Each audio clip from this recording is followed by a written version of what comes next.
Another day, another show, and Pakistan team is just geared up and ready.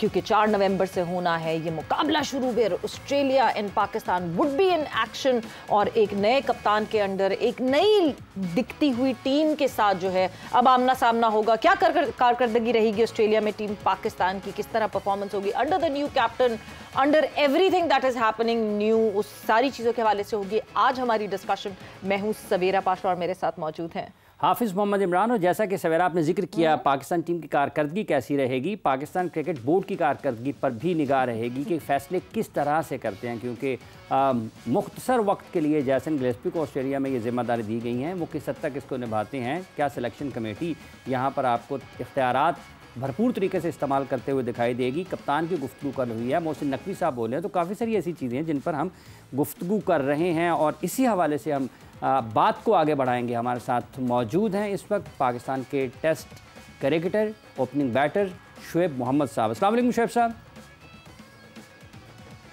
बिल्कुल जी, शुएब साहब से जैसे connectivity होती है हम इंतजार करते हैं उनकी कनेक्टिविटी का, बट पाकिस्तान के senior sports journalist Mirza Iqbal Beg साहब हमारे साथ मौजूद हैं। इकबाल साहब अस्सलाम वालेकुम and welcome to the show.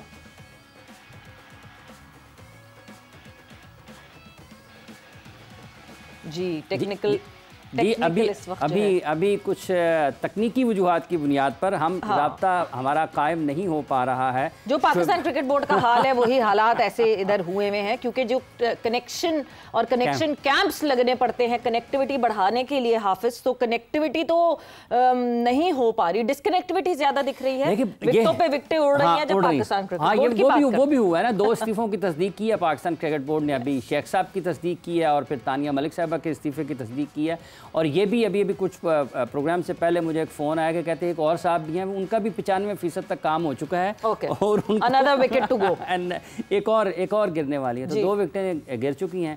तीसरी विकेट का है कल यहाँ पर बासित साहब बैठे थे, उन्होंने कहा था कि बहुत सारी विकेटें गिरनी है, तो अब देखना ये है कि कब किस की विकेट गिरती है। और इस वक्त तो अहम यह है सवेरा कि आप रिप्लेसमेंट पे या मुतबादल पर किसको लेकर आते हैं। सवाल तो ये रहेगा लोगों के सामने कि क्या वाकईतन या फिर आप चेहरे बदलेंगे, इधर उधर कर देंगे और लोगों को अपने जो आपके करीबी हैं, या फिर आप उनको कहेंगे आपका वक्त खत्म हो चुका है, अब नए लोगों के साथ आगे बढ़ना चाहते हो। ये लोगों की निगाह रहेगी इसके ऊपर आने वाले निगाह बिल्कुल रहेगी, वही चेहरे कहीं ना कहीं आपको दिखते हैं हाफिज। मेरा ख्याल से जो तानिया मलिक साहिबा का अगर जो आया रेजिग्नेशन आया या जिस तरह वो अब पीसीबी से डिटैच हुई हैं, ये काफी दिनों से हमें पता चल रहा था। जब उमर फारूक कॉल्सन भी आए थे और उन्होंने बताया था कि जी उस्मान वाला would be coming to that place, तो यस शायद उस्मान वाला के लिए जगह बनाई जा रही है। बट और क्या क्या हो रहा है हमारी जबानी तो आप सुन ही रहे हैं, मगर हमारे साथ पाकिस्तान के senior sports journalist join in कर चुके हैं। मिर्जा इकबाल बेग हमारे साथ मौजूद है।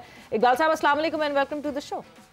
वालेकुम अस्सलाम सवेरा, आपको भी और हाफिज इमरान आपको भी जी। बहुत बहुत शुक्रिया बेग साहब। ये जो 2 इस्तीफे आए हैं, आपको लगता है कि अब वो गिनती शुरू होने वाली है बोर्ड ऑफिशियल्स की, क्योंकि फ़खर बाहर हो गए, बाबर ड्रॉप हुए, शाहीन ड्रॉप हुए, नसीम ड्रॉप हुए, वो वापस आए। इससे पहले सिलेक्शन कमेटियां बदली, कोचिंग स्टाफ बदला, गैरी चले गए।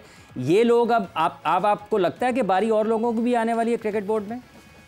देखिए इमरान और सवेरा, अगर आप देखें 6 फरवरी को मोहसिन नकवी साहब पाकिस्तान क्रिकेट बोर्ड के चेयरमैन बने थे और पाकिस्तान क्रिकेट बोर्ड ने अपने दामन में कामयाबियां तो कम समेटी, तब्दीलियां बहुत ज्यादा हुई और तब्दीलियों का अमल जारी है। आज भी 2 विकेटें गिरी हैं, अगली विकेट उस्मान वाला साहब की अनकरीब गिरने वाली है। उसके अलावा इस वक्त रेडार में है सलमान नसीर साहब जो चीफ ऑपरेटिंग ऑफिसर है, और उनके बारे में भी कहा जा रहा है कि जल्द ही उनको भी घर भेज दिया जाएगा, क्योंकि 2011 में वो as a legal consultant, legal advisor Pakistan cricket board में आए। तो अब आप देखें कितने सेलेक्टर तब्दील हो चुके हैं, मैनेजर तब्दील हुए, मंसूर राना, फिर वहाब रियाज और अब नवीद अकरम चीमा, फिर उसके अलावा आपके कोचेस तब्दील हो गए। तो तब्दीलियां ही तब्दीलियां हो रही हैं और सिर्फ हमारे दामन में 2 टेस्ट मैचेस की कामयाबी आई है जो हमारी लिए एक ऑक्सीजन का काम कर रही है। लेकिन मैं समझता हूँ कि मामलात क्रिकेट बोर्ड के बजाय बेहतरी की तरफ जाने के वो इस तरफ जा रहे हैं कि जो तनज़्ज़ुली की तरफ जा रहे हैं, अगर मैं कहूँ तो बेजाना होगा। इकबाल साहब, आपने बात की कि मैनेजर्स भी तब्दील हुए, सिलेक्शन कमेटी, आप भूल गए कि कप्तान भी तब्दील हुए और तब्दीली पे तब्दीली तब्दीली पे तब्दीली, इधर से उधर जो भी हो रही है, जो सिलसिला चल रहा है वो तो रुक ही नहीं रहा है। अब तब सवेरा इतनी तब्दीलियां हो गई कि भूल जाता है आदमी। और आपने सही निशानदेही कि कप्तान के कैसे तब्दील हुए कि शान मसूद थे कप्तान टेस्ट के, फिर बाबर आजम, वो शाहीन आफरीदी, फिर बाबर आजम, फिर उसके बाद जो है मोहम्मद रिजवान। तो बहुत सारी चीजें।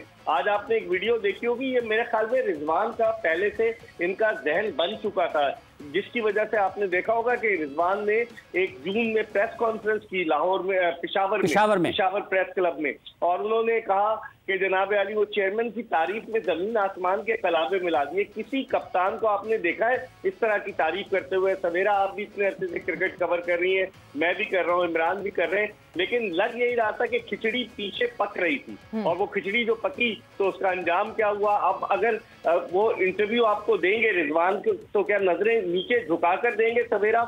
वो खवातीन को इंटरव्यू नहीं देते, वो कहते हैं मेरा काम तो टॉस करना होगा, प्रेजेंटेशन में जाना होगा, वहाँ मेल जोन्स होंगी ऑस्ट्रेलिया में, क्या वो प्रेजेंटेशन में उनके सवालात के जवाब देंगे? एक मौकरी है। किस तरफ जा रहे हैं हम, ये समझ में नहीं आ रहा। किस तरफ जा रहे हैं हम? अब इस वक्त हम जा रहे हैं शुएब मोहम्मद साहब की तरफ, और वो जुड़ चुके हैं हमारे साथ। शुएब साहब अस्सलाम वालेकुम। जी वालेकुम इमरान, बहुत बहुत शुक्रिया। शुएब साहब जा रहे हैं हम, अभी पाकिस्तान क्रिकेट की जो बात हो रही है, मिर्ज़ा इकबाल बेग साहब को आपने सुना कि ये खिलाड़ियों का आना जाना, अब 2 इस्तीफे आ रहे हैं। आपको लगता है कि अब पाकिस्तान क्रिकेट बोर्ड की सतह पर भी, ऑफिशियल्स की सतह पर भी पाकिस्तान की क्रिकेट को वाकईतन उन लोगों की भी तब्दीली की ज़रूरत है जो बरसों से पाकिस्तान क्रिकेट के फैसले कर रहे हैं? देखिए काफ़ी अरसे से ये जो ब्लेम गेम एक दूसरे के ऊपर और जो changes every now and then देखने में आ रही है, उसकी वजह क्या है? उसकी वजह सिर्फ यही एक समझ आ सकती है एक प्लेयर को, या जो क्रिकेटिंग माइंडसेट के जो लोग हैं, कि जो हायर सीट के ऊपर बैठे हैं, कॉरिडोर ऑफ हेल्म अफेयर्स में बैठे हुए हैं, वो उसके अंदर ऑथेंटिसिटी नहीं है, वेटेज नहीं है। और जब कभी कोई चेंजेस, ज़रा कोई टीम की परफॉर्मेंसेस वगैरह ख़राब होती हैं, या ज़्यादा मीडिया का प्रेशर जहाँ बिल्डअप होता है, वहाँ वो फ़ौरन चेंज कर दिए जाते हैं। तो इसी तरह ये जो रैट रेस है, या ये जो म्यूज़िकल चेयर है, वो काफ़ी अरसे से हम देख रहे हैं। और पाकिस्तान में ज़्यादातर लोग वो आए हैं जिनके हाथ में डोर होती है, उनको खुद कुछ नहीं आता। वो एक तरफ से कोई कुछ कहता है तो वो उनकी बात मान ली जाती है, एक तरफ से कोई और कहता है तो वो चेंजेस देखने में आ जाते हैं एवरी नाउ एंड देन, चाहे वो प्लेयर की हो जैसे मैंने कहा, या कैप्टनसी हो, या अमंग द हायर ऑफिशियल्स भी हो।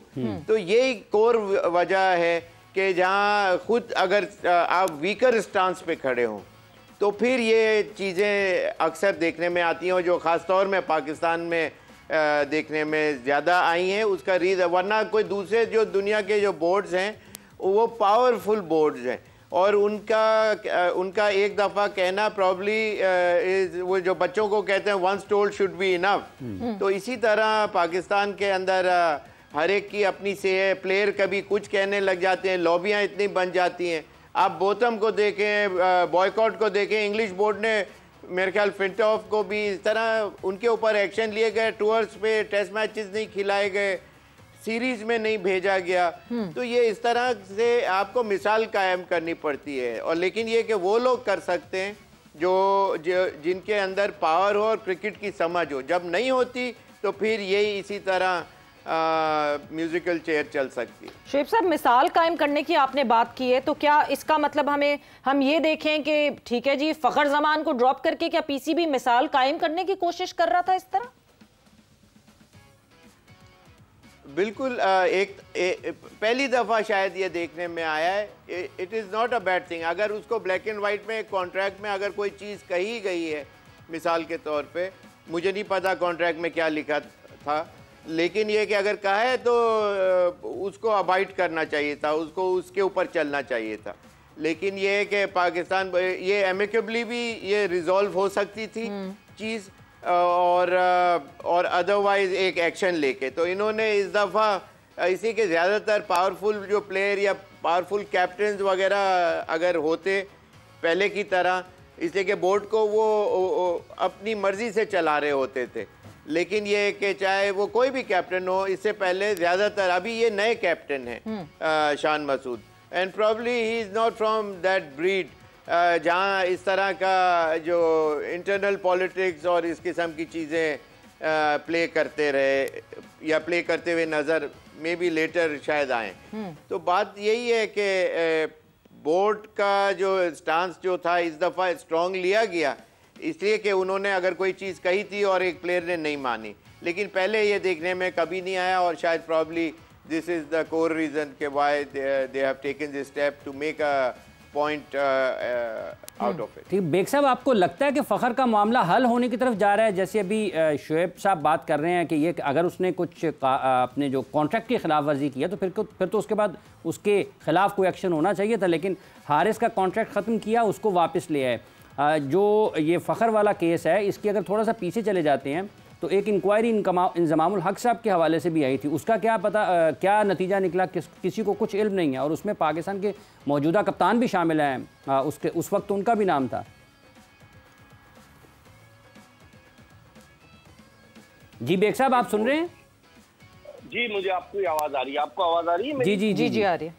हाँ, मैंने कहा पाकिस्तान क्रिकेट बोर्ड मामला खुद खराब कर रहा है। आपको याद होगा कि जब बाबर को हटाया जा रहा था तो खिलाड़ियों ने ट्वीट करना शुरू कर दिया था कि सोचना भी नहीं, तो वो क्या हुआ? कुछ भी नहीं एक्शन हुआ। और फखर जमान ने ऐसा कौन सा जुर्म कर दिया, उन्होंने कौन से ऐसी बोर्ड पे तनकीद कर दी कि आपने उनको तंबी करके आपका मेन प्राइम बैट्समैन है, उसने सबसे ज्यादा रन वनडे में इस साल बनाए, आप उसको बिल्कुल दूध में से मक्खी की तरह निकाल लें, उसको साजिश का शिकार बनाया गया मेरी नजर में। और फखर जमान के मामला जो मुझे लग रहा है क्योंकि पाकिस्तान क्रिकेट बोर्ड पर बेपनाह प्रेशर पड़ रहा है, तो मामला कुछ ऐसा लग रहा है कि बैक डोर में कुछ ना कुछ चक्कर जरूर चल रहा है कि जिसकी वजह से मामला हल हो जाए। क्योंकि फखर जमान तो रिटायरमेंट का सोच रहे थे, लेकिन फिर उनके सपोर्टर्स और उनके जो दूसरे चाहने वाले, उनके कई साबिक टेस्ट क्रिकेटर्स ने उन्हें मना किया कि इस तरह आप सरेंडर ना करें। तो मुझे लग रहा है कि उन्हें साजिश का शिकार बनाया गया। एक आदमी को आप टारगेट बनाते हैं, आप शान मसूद के आगे लिख रहे हैं सब्जेक्ट टू कैप्टनसी, इसका मतलब है आप उनको हटाएंगे, ये आपके जहन में बात तय है पहले से।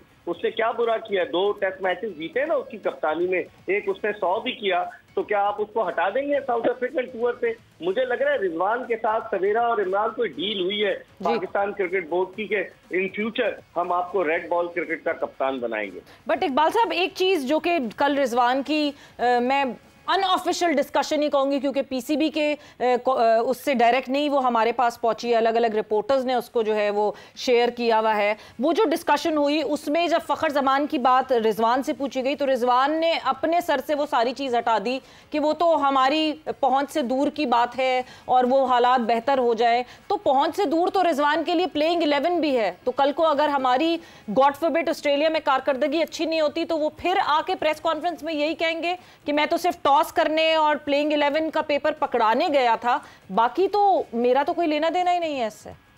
यही तो अलमिया है सवेरा, हमारे अगर कोई आदमी किसी सीट पर बैठ जाता है तो फिर वो इर्द गिर्द के लोगों को भूल जाता है। हालांकि यही फखर जमान से उनकी बड़ी दोस्ती थी रिजवान की, लेकिन उन्होंने कहा ये मेरा मामला नहीं है, क्रिकेट बोर्ड का मामला है। बड़े मोहतात अंदाज से चल रहे हैं, हालांकि उनके पर काट दिए गए हैं। उन्हें कहा गया है कि 11 रुकनी सिलेक्शन में उनका रोल नहीं होगा, 15 रुकनी सिलेक्शन में उनका रोल नहीं होगा। वो रोल करना चाहते थे, वो अपने लड़कों को किसी एक आध को टीम में लाना चाहते थे, लेकिन ऐसा नहीं हुआ। तो मेरे ख्याल में रिजवान को भी सोचना होगा।